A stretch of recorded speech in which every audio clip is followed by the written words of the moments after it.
こんにちは、エキューです。今日はモレミャイにあるキカオリについて紹介したいと思います。キカオリとはジャンキーで動くオリキを使ってヌヌを作る方法です。で、オリよりも早く同じ品種層を作ることができます。そのため、今ではとても大切な技術になっています。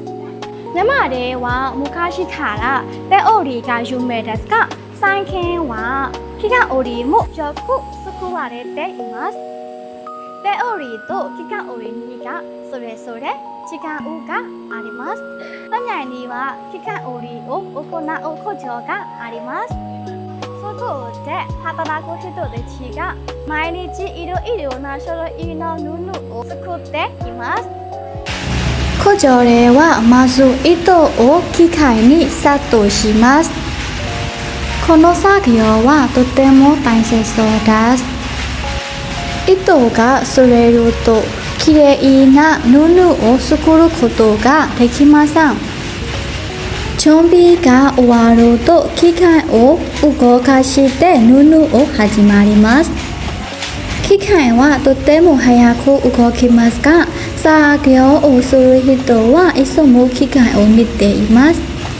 機械織りの良い点は3つあります。1つ目は生産スピードが速いことです。短い時間でたくさんの布を作ることができます。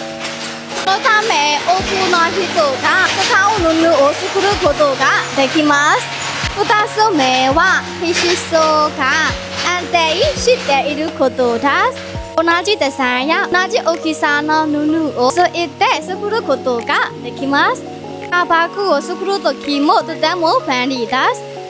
3つ目は地域の人々の生活を支えていることです。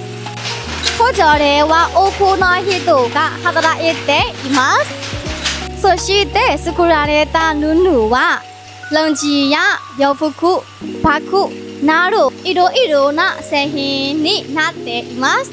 မြန်မာではランジは毎日使われています。この工場は私たちの生活にとても大切な存在です。日本ではランジを見る機会があまりないと思いますが、မြန်မာには子供頃から今までランジを多くの人が使っています。これは機械織りで作ったランジです。今日はモレミャイにある機械織りについて紹介しました。機械織りは早く布を作ることだけありません。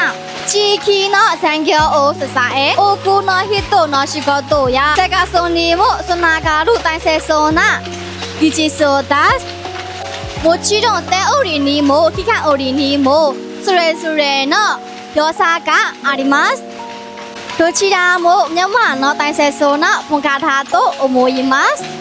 皆さんもこの動画を見てမြန်မာ織物に少しでも興味をもらえたらとても嬉しいです。